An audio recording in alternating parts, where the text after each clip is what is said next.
রক্তদানের ক্ষেত্রে ত্রিপুরায় রেনেসাঁস তৈরি হয়েছে। এছাড়া রক্তদানের মাধ্যমে মধুর সম্পর্ক তৈরি হয় বলে জানালেন মুখ্যমন্ত্রী মানিক সাহা। রাজ্যের বর্তমানে যে হারে রক্তদান হয় তা গর্বের এবং অন্যান্য রাজ্যের কাছে অনুকরণীয় বলে মুখ্যমন্ত্রীর অভিব্যক্তি প্রকাশ। গোটা দেশের পাশাপাশি রাজ্যেও 1 অক্টোবর জাতীয় স্বেচ্ছা রক্তদান দিবস পালিত হয়। ভারতীয় চিকিৎসক ডাক্তার জয়গোপাল জলির জন্মদিনটি কার্যত গোটা দেশে জাতীয় স্বেচ্ছা রক্তদান দিবস হিসেবে পালন হয়ে আসছে। প্রয়াত ডাক্তার জয়গোপাল জলি ছিলেন ব্লাড ব্যাংক সোসাইটি অফ চণ্ডীগড়ের প্রতিষ্ঠাতা, পাশাপাশি Indian society of blood transfusion and immuno হেমাটোলজির প্রতিষ্ঠাতা সভাপতি।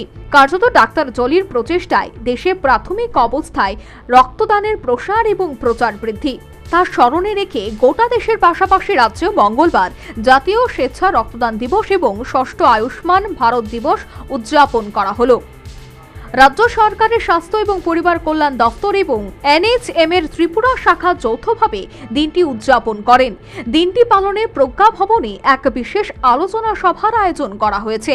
অনুষ্ঠানে উদ্বোধক হিসেবে উপস্থিত ছিলেন রাজ্যের মুখ্যমন্ত্রী মানিক সাহা। এছাড়া স্বাস্থ্য দপ্তরের সচিব কিরণ গিত্তে সহ NHM এর রাজ্য শাখার বিশিষ্ট আধিকারিকরা অতিথি হিসেবে উপস্থিত ছিলেন। অনুষ্ঠানে রক্তদানের বিশেষ অবদানের জন্য বিশিষ্টদের স্মারক দিয়ে সংবর্ধনা জ্ঞাপন করা হয়। রাজ্যে রক্তদান রেনেসাঁসে পরিণত হয়েছে বলে মুখ্যমন্ত্রী অনুষ্ঠানে নিজ ভাষণে জানিয়েছেন। শুধু তাই নয়, রক্তদানের ক্ষেত্রে ত্রিপুরা অন্যান্য রাজ্যের কাছে অনুকরণীয় বলে তিনি জানিয়েছেন। একই সাথে রক্তদানের একটা সম্পর্ক তৈরি হয় এবং এতে একটা আধ্যাত্মিক চেতনা অনুভূতি হয় বলেও মুখ্যমন্ত্রী মানিক সাহা নিজ ভাষণে জানিয়েছেন। এবং ব্লাড দেওয়ার ক্ষেত্রে যেরকম একটা মানসিক ভাবে একটা আধ্যাত্মিক একটা ফিলিংস যেটা আসে এবং যিনি গ্রহণ করছেন তার ক্ষেত্রেও কিন্তু সেই একটা আধ্যাত্মিক ফিলিংস আছে যে কার রক্ত কার কাছে যাবে। সে মহিলা রক্তই হোক আর 18 বছরের যুবকই হোক, আবার 60 থেকে 65 বছরের একজন ব্যক্তি যদি দেয়, সেটা কিন্তু আপনি ডিফারেন্সিয়েট করতে পারবেন না কার রক্ত কোথায়। এটা কি মুসলিমের রক্ত না বুদ্ধিস্টের রক্ত? ব্লাড আমাদের সবসময় আমাদের অনেক কিছু শেখায়।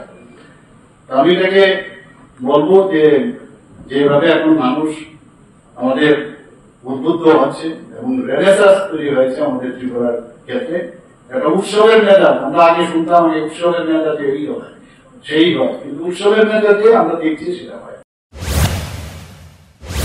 পাশাপাশি মুখ্যমন্ত্রী জন আরোগ্য যোজনার পাশাপাশি রাজ্যে এ পর্যন্ত 12,000-এরও বেশি রোগী এর সুবিধা ভোগ করছেন বলে মুখ্যমন্ত্রী নিজ ভাষণে জানিয়েছেন।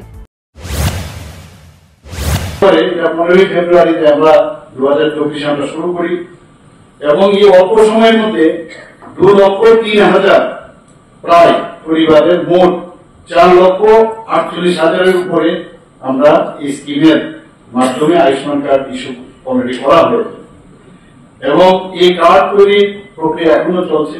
এখন পর্যন্ত প্রায় 12,000-এরও বেশি রোগী বিভিন্ন হাসপাতাল থেকে তার বেনিফিটও পেয়েছে এবং চিফ মিনিস্টার জন আরোগ্য যোজনা এর অধীনে এখন পর্যন্ত 2,20,00,000 টাকার অধিক ক্লেম নিষ্পত্তি করা হয়েছে। জাতীয় স্বেচ্ছা রক্তদান দিবস পালনে এদিন রক্তদান শিবিরের আয়োজন করেছে স্বাস্থ্য এবং পরিবার কল্যাণ দপ্তর। এই ক্ষেত্রে দপ্তরের অন্যান্য কর্মীদের পাশাপাশি মহিলাদের রক্তদান করার ক্ষেত্রে উৎসাহ ছিল প্রবল। সর্বোপরি রাজ্যে মঙ্গলবার যথাযোগ্য মর্যাদায় জাতীয় স্বেচ্ছা রক্তদান দিবস উদযাপিত। Bureau report, news vanguard. সৌন্দর্যের প্রতীক, শুদ্ধতার বিশ্বাস, 100% hallmark jewellery. S Roy Barman jewellers শারদীয়া দুর্গোৎসব ও ধনতেরাস স্বর্ণমালা 2024 উপলক্ষে নিয়ে এলো বিশেষ অফার। 1 অক্টোবর থেকে 31 অক্টোবর পর্যন্ত চলবে এই অফার। প্রত্যেক কেনাকাটায় থাকছে লাকি কুপন, থাকছে সুনিশ্চিত উপহার।